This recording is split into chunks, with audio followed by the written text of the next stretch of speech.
I'm the one of the co-founder of Rectilineus Technology. So basically we are the construction technology company. At Rectilineus we manufacture the sustainable house on a production line, just like how cars are being manufactured.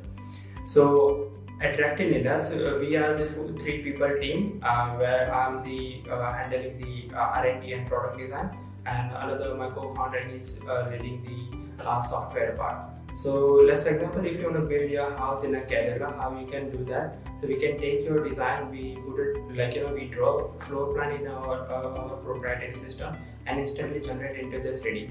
And from that 3D we exactly know how to build your house from the ground up, right? And then we manufacture part in a factory. So electric, plumbing, exterior cladding, interior cladding, wall, floor, roof, everything is being manufactured in a factory. Once it's ready, then we are assembled on site with just 4 or 5 people.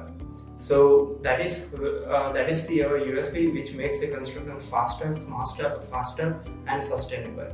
Another USP is the energy efficiency, where we got the higher thermal conductivity.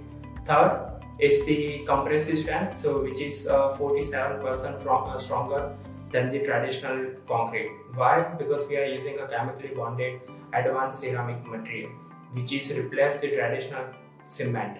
So that is the another USP. If I talk about the fourth USP, which is easy to disassemble, relocate and reuse for the military purpose or any flood rescue house. So we can also use our technology for the government and the public. Thank you.